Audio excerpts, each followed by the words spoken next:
Guyonan Bapak sebagai badut ideologi kami hormati. Good, very good.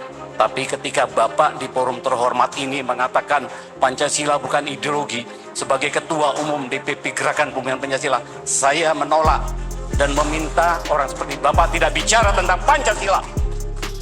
Baik, saya mungkin tidak bertanya, tapi ingin melakukan discernment dan diskursus. Yang pertama buat kawan Rocky Gerung.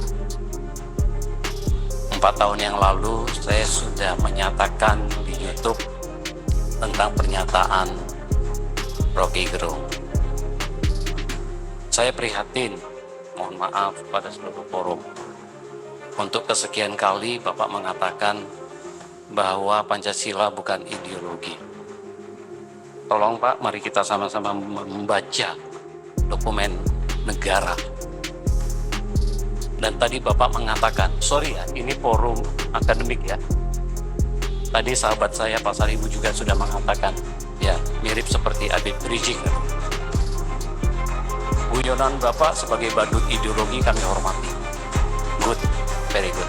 Tapi ketika Bapak di forum terhormat ini mengatakan Pancasila bukan ideologi, sebagai Ketua Umum DPP Gerakan Pembinaan Pancasila, saya menolak dan meminta orang seperti Bapak tidak bicara tentang Pancasila. Tolong Pak, camkan Pancasila. Pidato Soekarno 1 Juni 1944. Saya membaca kalimatnya saja supaya tidak kesekian kali Pak. Di YouTube 4 tahun yang lalu saya sudah ngomong, supaya kita tidak gelap ideologi Bapak. Kita datang ke sini, saya hormat sekali dengan kongres ini. Soekarno mengatakan, mohon kita dengarkan bersama, mohon sewu para senior, para guru besar, tokoh Pancasila. Bangsa Indonesia sejak proklamasi mempertahankan secara gigih panji-panji Pancasila, dan akhirnya kita semua dapat memenangkan landasan Pancasila sebagai satu-satunya ideologi nasional progresif dalam revolusi kita. Oke, itu poin satu ya. Saya harus garis bawahi Pak Moderator ya. Ya. Baik. Kemudian menanggapi kedua narasumber yang luar biasa, sahabat saya, Saudara Erlangga, dan juga Bapak Agus, Dr. Agus. Saya kira persoalan bangsa pada hari ini tepat sekali diwakili dengan tema ini. Tema ini bagus ya. Gara-gara tema ini saya kira Pak Prabowo harusnya memiliki sebuah kesadaran yang kuat bersama dengan Pusat Studi Pancasila Gajah Mada membangun karisma Pancasila. Saya ingin mengatakan persoalan kemerosotan moral Pancasila pada hari ini dalam tata kehidupan berbangsa bernegara, karena Pancasila belum dipahami historisitasnya apa. Buat gerakan pembumian Pancasila jelas, historisitas Pancasila adalah marxisme. Sepakatkah kita bangsa Indonesia bahwa marxisme adalah historisitas Pancasila? Saya melihat seluruh kompleksitas masalah bangsa pada hari ini dalam konteks politik, ekonomi, budaya, dan lain-lain, itu karena Pancasila belum bersumber sebagai sosionasionalisme, sosiodemokrasi. Oke, ya. Soekarno mengingatkan kepada kita, kalau kedua hal ini tidak diterapkan, maka sia-sialah Pancasila menjadi ideologi bangsa dan ideologi negara. Kenapa takut mengatakan bahwa Bung Karno mengumpulkan, mengkompilasi pikiran-pikiran dunia, lalu dituangkan dalam 5 sila itu? Tadi saya katakan itu tidak asli Indonesia. Demokrasi tidak asli Indonesia. Yang dimaksudkan Bung Karno itu adalah pergaulan dunia yang dihidupkan oleh kompetisi, oleh persaingan pikiran. Negara kita basisnya feodal, kan bukan asli Indonesia kan. Sampai sekarang masih feodal tuh. Jadi ide demokrasi itu, sebut aja ide sila keempat itu adalah hasil adaptasi Soekarno untuk dijadikan pegangan, bukan ideologi itu. Demokrasi itu bukan ideologi. Jadi kalau sila keempat ada demokrasi, lalu dianggap Pancasila itu ideologi, itu langsung bertentangan. Demokrasi itu membuka peluang untuk semua ideologi bersaing. Itu dasarnya Pak Manurung tadi. Boleh nggak Pancasila dijadikan ideologi? Boleh, tetapi akan ada negara otoriter. Tidak boleh ada persaingan pikiran. Padahal Pancasila ada diskursif sifatnya. Tadi saya terangkan bahwa Bung Karno menyebut falsafah, dia menyebut ideologi, tetapi bukan official ideologi dari negara. Kan gak pernah ada keputusan MPR bahwa Pancasila itu ideologi negara tuh. Karena berbahaya. Negara yang berideologi itu cuma dua, fasisme dan komunisme.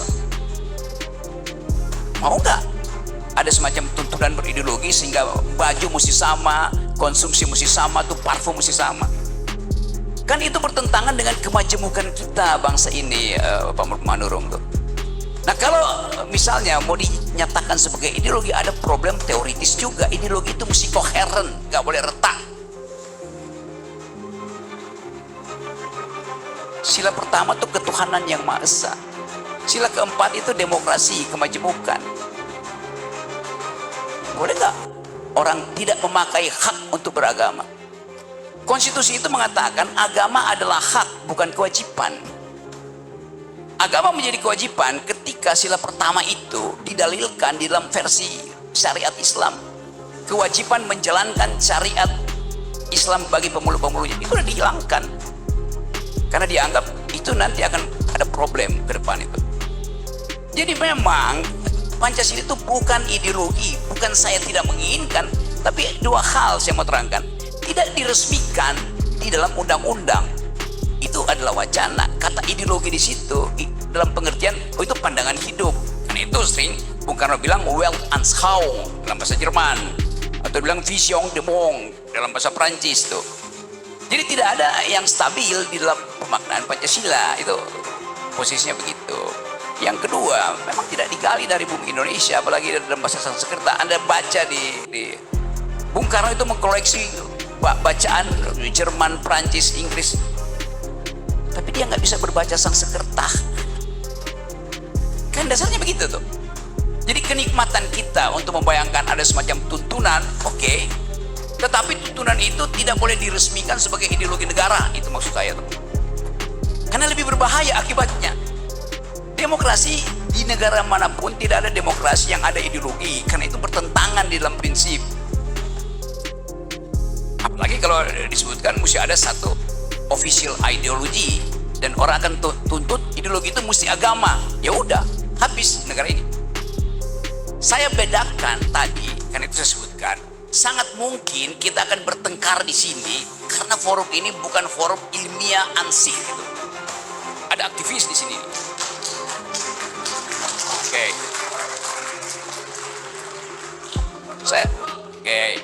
Ya supaya sedikit catatan kaki, saya mengajar teori ideologi di Departemen Filsafat UI selama 15 tahun.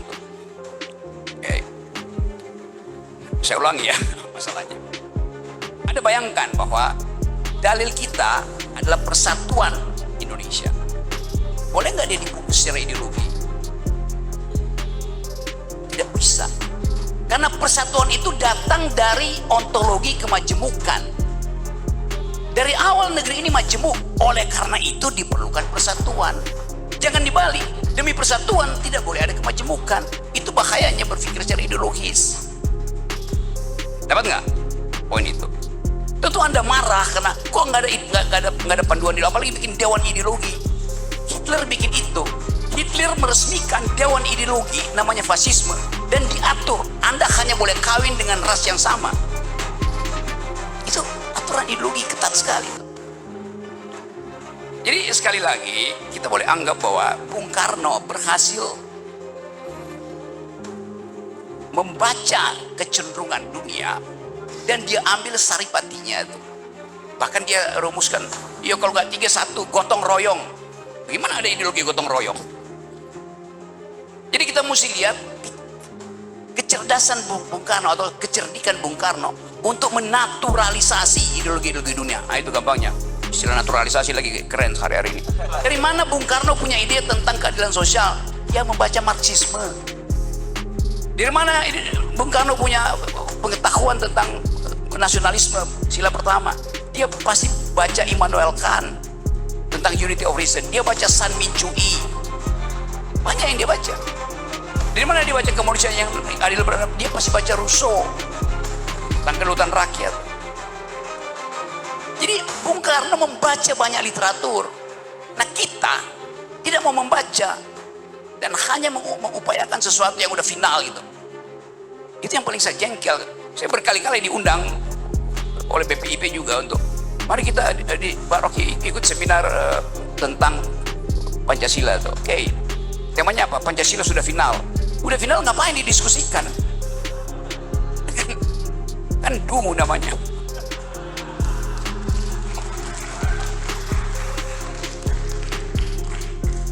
Jadi saya menginginkan ada panduan bernegara, ada semacam moral code yang kebetulan paling bagus adalah Pancasila. Udah, saya terima itu. Tetapi mempersoalkan Pancasila sebagai ideologi, oke, itu akan ada debat panjang tuh. Saya udah pernah menulis panjang lebar tuh di majalah Prisma apa soal begituan. Jadi silakan baca. Jadi referensi kita terhadap ideologi itu bahkan mesti masuk sampai pada pemeriksaan psikoanalisis. Saya mesti kasih Lacan di situ, saya akan kasih Althusser, saya kasih macam-macam tuh, supaya terlihat bahwa itu ideologi itu, dan itu tidak mungkin. Satu waktu mungkin ada orang yang berpikir, ya lebih baik Pancasila itu dibiarkan terbuka daripada ditutup sebagai asas tunggal. Itu yang dilakukan oleh Pak Harto. Pancasila ditutup dalam versi Soehartoisme, itu dasarnya. Di negara-negara Afrika juga banyak mencari root, mencari akar. Apa sebetulnya akarnya? Macam-macam tuh, ada yang disebut Mobutuisme. Karena waktu itu Mobutu Seko adalah pemimpin Zaire itu. Jadi terlihat bahwa kita punya semacam kecenderungan untuk mencari sesuatu. Saya terangkan sedikit teorinya. Setiap manusia itu mengalami keretakan self, keretakan jati diri itu. Kenapa dia retak? Karena saya akan mencari figur di atas saya, sementara saya dikejar oleh figur di bawah saya. Retak saya. Saya nggak tahu orientasinya kemana itu. Jadi biarkan kita hidup di dalam keretakan itu. Nah, keretakan itu kan semacam kutukan bahwa kita manusia, maka kita retak. Self kita retak, fragile. Jadi itu dasarnya. Jadi sekali lagi, dalam demokrasi, di dalam republik, ide common good itu tidak boleh dibasiskan pada satu ideologi. Itu dasarnya tuh.